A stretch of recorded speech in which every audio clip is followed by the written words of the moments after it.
The Premier League review is back. On today's show. We're going to be talking about how Sean Dyche thwarted Arsenal's title challenge. We're going to be diving into Manchester United and their issues following the red card to Casemiro, and finishing off with Antonio Conte's Spurs. And of course, how they're going to get into the Champions League. But first, we've got some breaking news. That, of course, is that Manchester City have broke some pretty big rules. They've been charged by the Premier League with numerous breaches of financial rules following a 4-year unprecedented investigation. Manchester City have been hit with more than 100 charges of breaching financial fair play rules by the Premier League over a 9-year period. Possible sanctions, if proven guilty, could include points deductions or even expulsion from the Premier League. This is massive, massive news. And something that's going to be hot topic for a few months. City should be getting a points deduction, in my opinion, if they've been found to be cheating over that period, which could lead to Jose Mourinho winning another league title. And Ferguson. Anyway, let's move on to the football. Of course, the first game we're going to be talking about today is Arsenal's game away at Goodison Park against the newly appointed Sean Dyche and his Everton side. Tactically, a very interesting game and could provide a blueprint for other teams in the Premier League to deal with Arteta's high-flying Gunners. So in terms of the tactical formations, in terms of an attacking sense, we've got Arsenal in their offensive shape and we've got Everton in their defensive structure. The big game plan for, of course, Sean Dyche was to block out the areas in the wide areas and utilise energy and pressing in midfield. Of course, Arsenal built in their traditional kind of 3-2 shape with both Zinchenko and Partey in defensive midfield. What Everton did to counteract this ball playing from deep was press with Decore, with Idrissa Gana Gueye or Onana, dependent on where Arsenal were on the pitch. But more importantly, the wide players did a great job at dropping back and creating 2v1s on Arsenal's wingers. One of the big things for Arteta's side this season, of course, is Saka and Martinelli. They are the chance creators for Arsenal. They'll get the ball, they'll cut inside, they'll look for crosses or shots for themselves. I think one of the big things that Everton did really, really well in this match was double up when the ball was switched or progress through midfield to a Saka. You'd see a Iwobi making the yards back, or Dwight McNeil, either side, getting back and doubling up on the Arsenal player, giving them the only option to kind of go down the byline and look to create from going wide, versus what they want to do, cut inside. And that's apparent from both sides. Martinelli and Saka like to cut inside onto their stronger foots to then create opportunities for their teammates. So we're going to dive into a little bit of analysis and have a look how well Everton did this game plan and operated in a really good 4-5-1 defensive block. So here's the first kind of moment we're going to dive into today. 1 minute into the game, we see Arsenal's game plan is always looking to get the ball to those forwards as quick as possible, allowing them to create these 1v1 situations, beat their opposite number, then create some sort of madness in the final third. So straight away we can see with Everton, we've got Mikalenko and Iwobi doubling up on Saka, creating a 2v1 on the Arsenal winger. Again, it's easier to beat one player versus two. Everton did this really well in the game, but we can kind of see their defensive block. Sean Dyche likes to kind of defend in this kind of triangle sort of shape where the edge of the box is kind of filtered out and you want to control that central zone. In this moment, we can see the left back pressurising the ball, the three players dealing with the central area, but Arsenal kind of being matched up with that defensive midfield line. But we move forward to another part of the game. Of course, it happened down the right-hand side, happened down the left-hand side as well, with Everton getting back really well on Martinelli. On the right-hand side, of course, Dwight McNeil and Seamus Coleman pressurising Martinelli together. What this meant was that, the only option for Martinelli was going down the byline, was attacking that space on the outside. Considering that Arsenal play unnatural footers on the wing, we're talking a right footer on the left footer on the right, it's harder for these players to really create opportunities, because if they've beaten their man on the outside, like Martinelli did in this instance against Seamus Coleman, that left-footed cross is a little bit unnatural for them. And throughout the game, Everton consistently did this, be it in the defensive third, on the right-hand side of the defence, again with Coleman and Iwobi this time, having, Iwobi and Dwight McNeil switch flanks with a lot of freedom, but they did really well to block off that chance. And this is another situation where Martinelli is looking to cut through the players, looking to cut inside, and simply gets tackled by Alex Iwobi. Another moment, again, Saka in a 1v1 situation. So this is what Everton and Sean Dyche didn't want. But look at the work rate of Dwight McNeil. The classic blueprint of a Sean Dyche side is for the wide players to do a lot of defensive work. And this works so well against Arsenal because you've got no other option for Saka other to either come back or cut into an area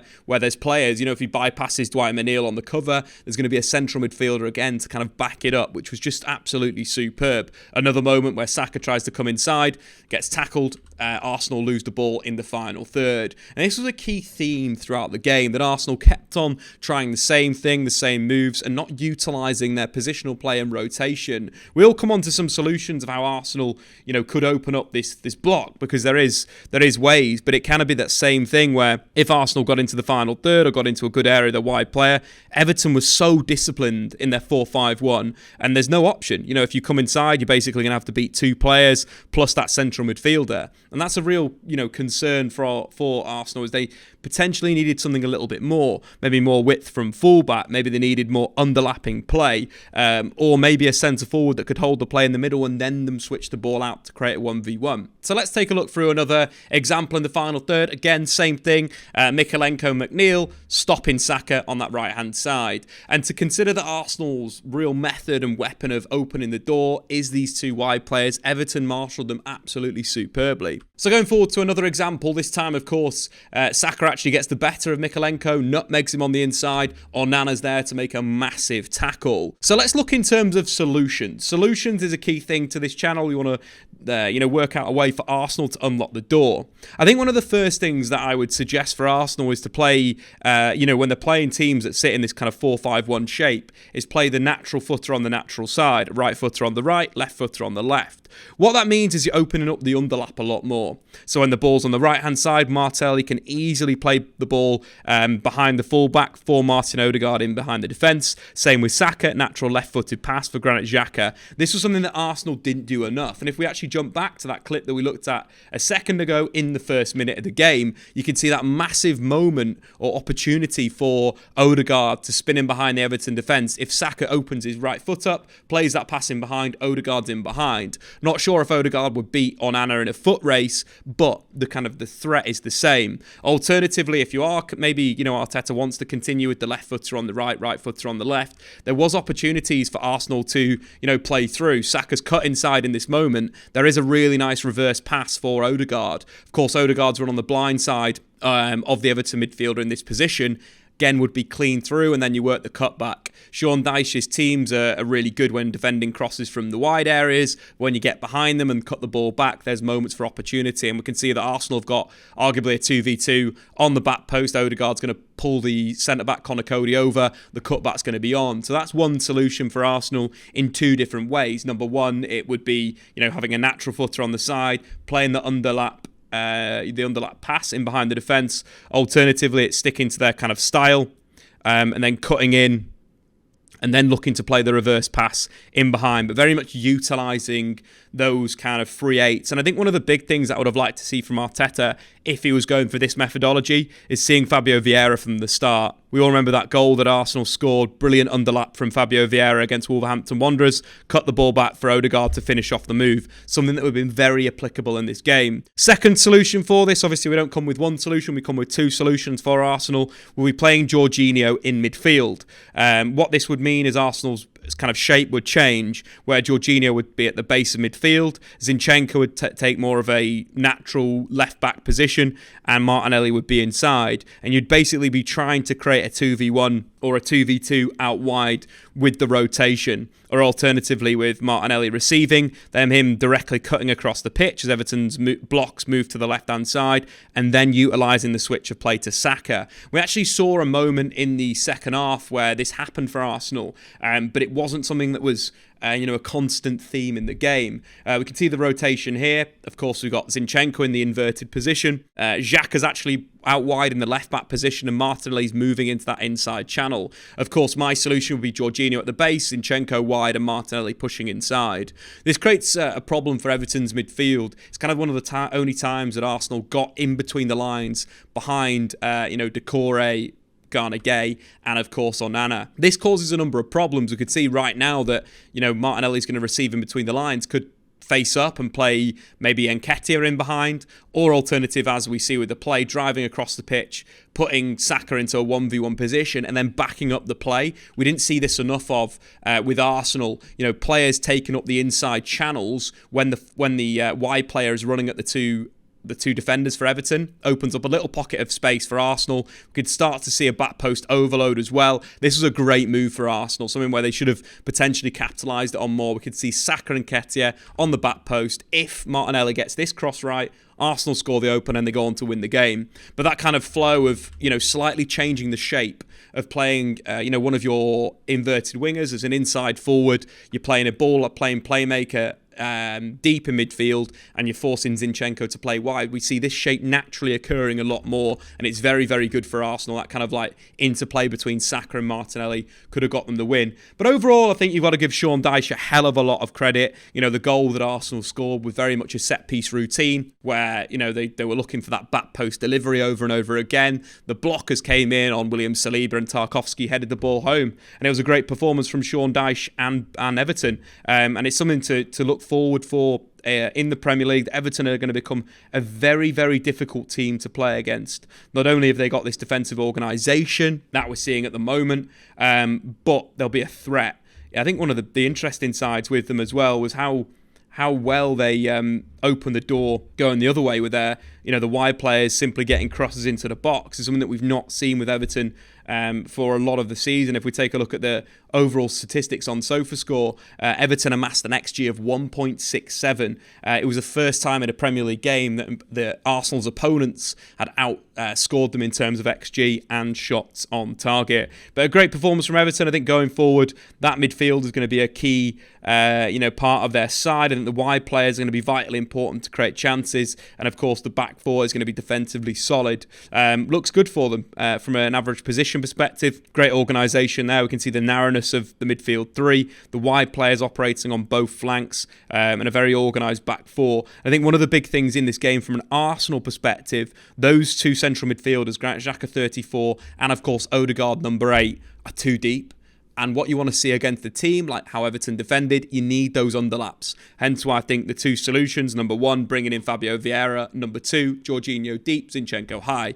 But again, Arsenal are going to have a lot of challenges for this title race, and they were lucky in a sense of Man City losing to Spurs, but going forward it's going to have to be more solutions for Arteta as teams may adopt the blueprint of Everton. So let's move on to talk about Manchester United and their 2-1 win over Crystal Palace. And of course, solutions to the Casemiro red card problem. Manchester United beat Crystal Palace 2-1, but were very dominant and in a commanding position with 11 men on the pitch. Manchester United, of course, set up in the 4-2-3-1 to combat Crystal Palace's 4-4-1-1 shape. In terms of United, I thought it was their best game in positional rotation, and the goals were absolutely fantastic that they scored. Not only did they draw their opponents from one side to the other, but they utilised the central channels, the rotations of positions, and it was one of the best performances in an attacking sense under Erik ten Hag. Statistically, United are on the massive improvement in terms of the amount of chances they're creating, and that's obviously come with a little bit more fluidity and third-man movements and underlapping runs that we've seen from Manchester United over the last few weeks. So let's dive straight into the first goal, the moment that led to the penalty for Bruno Fernandes's opener. United are built in really nice ways recently. I think the fluidity and the interchange of positions, and now United are covering the pitch with depth and width, has been absolutely fantastic. So United building from the left-hand side, a little bit of a 1-2 with between Marcus Rashford and Fred. Fred then utilising the centre-backs. What I like about United's setup from this position is, you've got your fullback inverted, which opens up that natural pass to the winger. You're utilising bodies in between the Crystal Palace lines. You're not got a defensive midfielder that's goal side of the strikers. Your centre halves are dealing with that first line of pressure. So United utilising the ball well, drawing Crystal Palace down that wing. And of course, we mentioned before, because Aaron Wan-Bissaka's narrow positioning and forward motion into the inside channel, opens up a very simple progressive pass from Casemiro out wide. Wan-Bissaka then makes the underlap, which I think he's done really well in recent weeks, which opens up the space. In a little bit of a move that's reminiscent of the goal that Casemiro scored against Reading, where Antony cuts inside, Casemiro sees him pull inside, makes that forward motion, but instead of finding the pass, again, Antony uses the movement inside. From a block perspective, what I like about this is Crystal Palace's block has been pulled over to this right wing, and then United are going to kill Crystal Palace on the left-hand side. And we could start to see space opening up because of Casemiro's run. Will Hughes' position is deep, which opens up space between himself and Jeffrey Schlupp, central midfield pairing. Again, further opening up more space for Bruno Fernandes to receive the pass. United cleverly go home. If you can't play the pass first time, utilise that centre-back. You're basically creating a 2v1 out wide, but utilising the space that's being created by United, pulling the Palace defence one way, then utilising the space on the underlap inside. Fantastic pass by Marcus Rashford in behind for Luke Shaw. Of course, his cross is blocked, and then Rashford's cross is handball, which gives Manchester United the chance to score from the penalty spot. And I think overall, when we're looking at the average positions for Manchester United, very well defined in a sense of, the width, the fluidity, the highness of not only Manchester United's centre forward, but also Marcus Rashford. The width on the right-hand side with Antony holding really opens up the opposition. You force them one way, you hit them the other. And it's very reminiscent to their goal that they scored. One of the best goals that United have scored under Erik ten Hag. Again, utilising that philosophy of the ball being used to move the opposition around and then hitting a switch to open up the play. So this is a great goal from Manchester United, one of the best of the season. We can see it being built up deep with Fred, utilising Lisandro Martinez, again, not being afraid to go back, to go forward. We can already see with Crystal Palace's shape, Oliseh's been drawn in, which opens up, the left-hand side of the pitch for United to really progress the play with a carry, with Martinez to Luke Shaw. Then the combination play starts to go. What I love about Alejandro Garnacho in this move is he roams from left to right, back to the left-hand side, and really opens up opportunities for United to pass. But we could see, again, the depth, the width of the team is absolutely brilliant, and these are things that are starting to happen with Erik ten Hag's side. We can clearly see the three forwards in the middle, or the three number 10s, as Erik ten Hag likes to call it, the width of Alejandro Garnacho, and Antony out wide. And I think the fluidity is absolutely fantastic in a sense. You've got Casemiro in the inside left channel, Rashford through the middle, and Bruno inside right. As we move the play through, again, Fred's utilised in midfield as a bounce pass to open up the pitch for Alejandro Garnacho to play to an inverted Aaron Wan-Bissaka. Ball's played outside. Again, the inside passes are on. Little combination play, which opens up that pocket of space. As we mentioned previously, United pulling Crystal Palace to the right-hand side of the pitch, opening up space between the central midfielder and the wide player this time for Casemiro to play a little 1-2 with Garnacho, Luke Shaw, and acres of space out wide. Simple pass from Garnacho, low cross, easy finish for Manchester United. Such a simple goal for Manchester United, but the build-up, the overall play, United at that point of the game, having Marcus Rashford through the middle, but we could see the fluidity there with Bruno inside, with Casemiro inside left, Garnacho wide. And the fluidity of using that bounce pass of Fred, Garnacho going across the pitch, Antony then coming back is absolutely superb. For Luke Shaw to, provide that width and the cutback is fantastic, and great football from Manchester United. With Casemiro playing a key role from a positional sense, very, very impressive. So let's move on to what Manchester United can do without Casemiro. United are getting a little bit weak in that defensive midfield area. Eriksen obviously picked up that knee injury following that terrible challenge from Andy Carroll, which saw Fred enter the first team setup. And now Casemiro's red card means Manchester United potentially need to utilise their squad once again. Of course, Scott McTominay could come in and provide that kind of deep-lying cover. In terms of statistics, Scott McTominay's tackle win rate is very similar to Casemiro's this season, but I think the easy solution would be to bring in Marcel Sabitzo's cameo against Crystal Palace was very, very good. His ability to win the ball back and play quickly was seen when he nearly created that goal for Marcus Rashford, of course, was blown back for a foul. But I think in terms of the tactical setup, what I'd like to see from United, it's not kind of leaving, Marcel Sabitzer kind of high and dry in a defensive sense. I think even dropping United to a three-man midfield in these few games could really help just a little bit of that solidity. Casemiro has been so good by himself at the base of midfield, controlling things, dictating the tempo. Sabitzer comes in as a different player. Sabitzer very much is more an Eriksen than a Casemiro. Yes, he's very, very good at pressing high, but is, the one thing that you'd say with Casemiro, defensively reads the play so well. So I think with United dropping Fred and Bruno Fernandes, creating that three-man midfield is the best solution. I think one of the things we've seen from Marcel Sabitzer, can play as a holding midfielder in a possession sense, is fantastic at distributing the play, which would allow United to move into their 4-1-4-1 shape. But I think from a defensive situation, not leaving Bruno Fernandes as an attacking midfielder, but Fernandes dropping back into midfield and joining that defensive base to allow United to kind of play with a little bit more protection of their back four was what I'd probably say for them to do.